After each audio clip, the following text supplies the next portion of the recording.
The 1970s were a golden era for European car design. Legendary brands went all out. Ferrari finally embraced mid-engine layouts, BMW built its first turbocharged road car, Citroën's SM pushed suspension and aerodynamics to the limit, and Land Rover introduced the luxury 4x4 with the original Range Rover. As Goodwood put it, the 1970s was one of the most exciting decades in car making. Meanwhile, in the US, new regulations forced manufacturers into what's now called the malaise era. Weaker engines, boxy design, and a noticeable lack of flair. Over in Japan, brands like Toyota and Nissan focused on reliability and economy, slowly building the reputation that would skyrocket in the 80s. But Europe went mad in the best way possible, mixing wild designs with raw speed, race-proven technology, and just enough drama to make each car unforgettable. Let's count down the 15 coolest cars that defined Europe in the 1970s, and why they still matter today. The working-class hero of West Germany.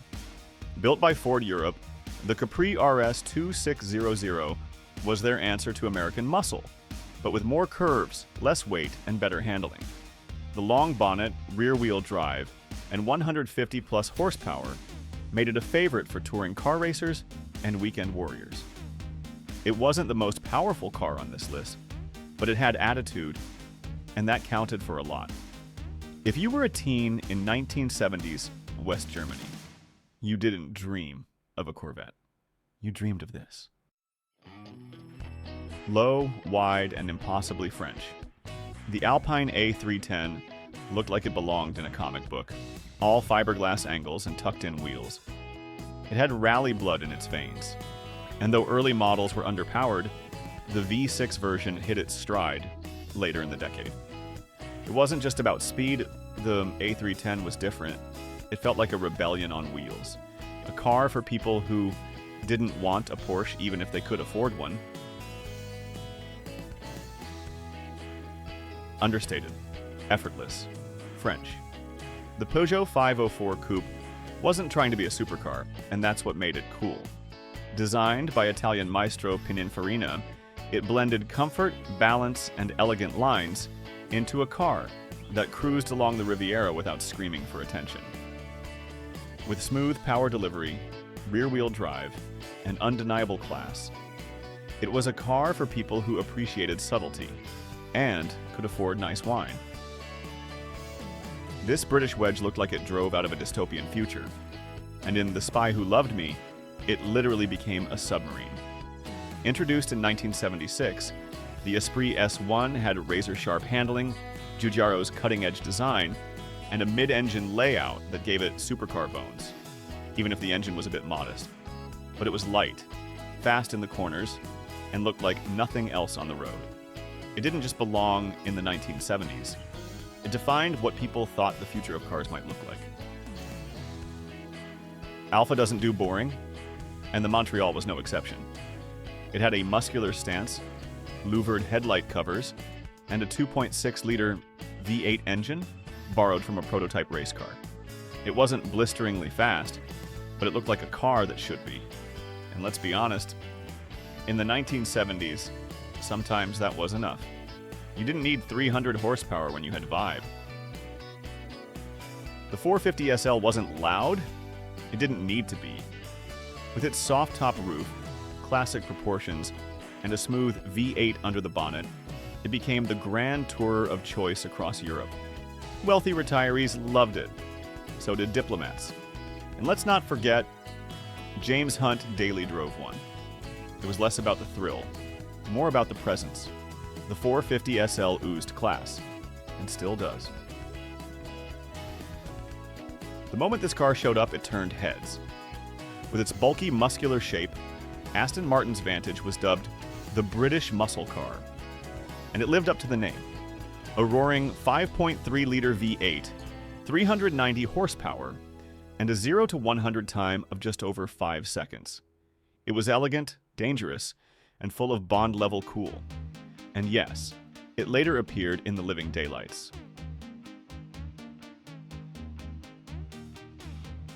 The first turbocharged production car ever made in Europe. Launched in 1973, the 2002 Turbo was compact, boxy, and a complete beast for its size. Only 1,672 were built, thanks to the oil crisis. But those lucky enough to own one got a punchy 170 horsepower engine and legendary turbo lag. It was BMW's early declaration, "We're not just about comfort, we're here to thrill you." Just one word, turbo. That's all the badge said, because it didn't need to say more. This was Porsche's rocket ship, with a turbocharged flat-six engine that delivered 260-plus horsepower and a terrifying reputation for sudden boost and snap oversteer. In the hands of a skilled driver, it was sublime. In the hands of a casual driver, terrifying. But either way, cool as hell. Wings in the boot. Literally. Germany's most iconic homologation special, the 3.0 CSL, looked like it belonged on a racetrack. And that's because it did. Built to dominate the European Touring Car Championship, it featured aggressive aero, which German law made you install yourself, lightweight materials, and a screaming inline-six engine. It earned the nickname Batmobile and deserved every syllable.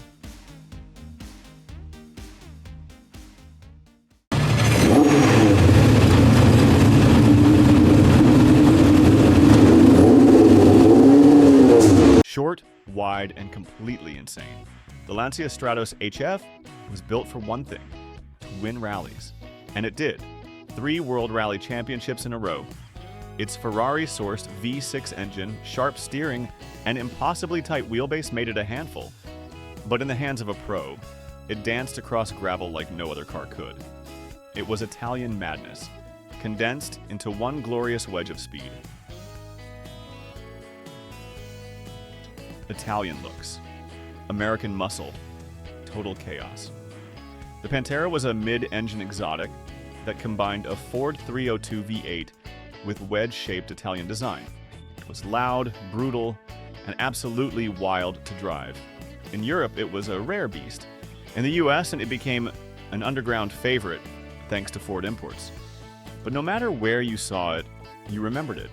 Even parked, the Pantera looked like it was breaking the speed limit.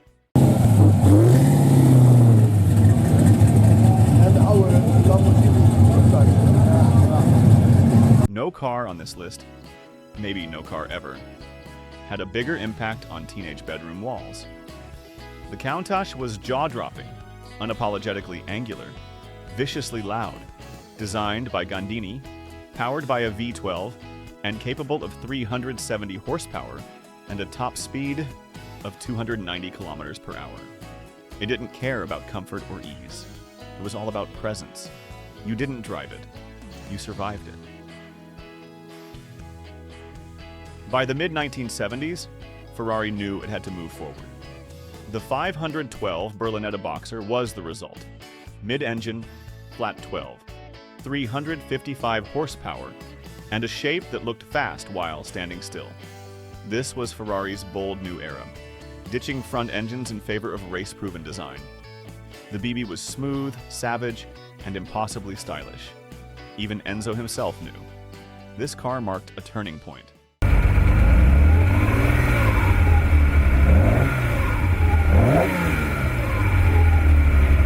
At the very top of the list, the car that perfectly captured what made 1970s Europe so cool, so ambitious, and so ahead of its time. The Maserati Bora. It had it all: mid-engine balance, a powerful V8, high-drop pneumatic suspension, and classic Giorgetto Giugiaro styling. It was elegant without being soft, fast without being flashy, and exclusive without being arrogant. Only 800 were ever built, making it one of the rarest supercars of the decade, and one of the most beautiful. The Bora wasn't just a car. It was a rolling reminder that Europe could do things no one else dared. The 1970s were a time when European car makers took risks, real risks. They didn't just build transportation, they built icons. Some were brutal, some were elegant, some tried to kill their drivers. But all of them were unforgettable. If this countdown sparked your memory, or maybe made you wish your parents had better taste in cars, Don't forget to subscribe to Europe Before. We've got more timeless machines, forgotten gadgets, and everyday memories from across the continent. Every single week. Let's bring Europe's past back to life.